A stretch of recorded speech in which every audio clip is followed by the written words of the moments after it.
Hi! Ngayon ay nandito ako sa aking kotse na Toyota. Teka, para makita nyo. Ito ang itsura niya. Oh, nangyari. Anyway. Okay. So, nandito ako sa aking kotse. Tapos, ayan ang kotse ko ito. Ayan. Ang aking kotse. Yan ang dashboard. Yan ang aking pagkain habang ako'y nag-drive ng long drive dito sa Lake Rosso, Cottage, Muskoka. You can see, ito ang itsura niya. Beautiful Ngayon, ang problema ko ay ang road. Kasi masyado siyang madulas. At nasa na yun? Masyado madulas, yun lang masasabi ko. Ngayon, magdadrive na ako pabalik. Okay. So ayan, nakikita nyo naman kung ano yung itsura ng lugar na to, na napakaganda. Isa sa magagandang lugar. At habang nagmamaneho ako, dahil pataas pababa dito, nakakatakot dahil masyadong madulas ang kalye. Pero buti na lang na plow na to. Kung hindi, kasi kagabi na-stuck kami. Dala namin yung sasakyan na malaki, yung GMC, which is a bad idea. Kaya the best pa rin talaga itong sasakyan ko, kasi kahit paano itong sasakyan ko lowered, kaya hindi nakakatakot paliko-liko kasi rito Yung naman yan, no, para kung pupunta ng Bangin na diretso. Diyan kami stuck kagabi. Dito kami na-stuck. Dito mismo sa post na to. Yan, sa lugar na yan. Diyan kami na-stuck. Eto. Tapos kagabi, yan, nakikita nyo yung mark na yan? Yan, kotse namin yan. Tapos, ayan. Muntik na kami umiikot dito.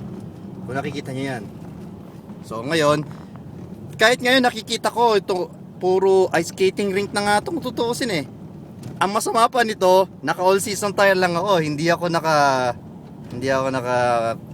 ano ba yan? Snow tire. Pero okay lang yon kasi maingat naman ako magmaneho. Saka a few inches, few minutes nandun ako. Ang ganda talaga ng lugar na to. Makikita mo naman, no? Ayan, no? Pag summer, napakaganda rin dito. Yan. Isa ko sa masaswerteng tao na privilege para makapagtrabaho rito ng libre. At eto, ayan. Masyado akong nag-brake. Kaya gumana ang aking, ano tawag dito? ABS. Ngayon, ibabaking ko ng aking sasakyan. Dahil kailangan ko ng mag-park. Ang masama nito, wala akong makita sa likod kaya may camera ko. Buti na lang. At ito. Ayan, ayaw kumilos na sasakyan. Masyadong magalaw. Okay, balik tayo sa original position ko, which is dito.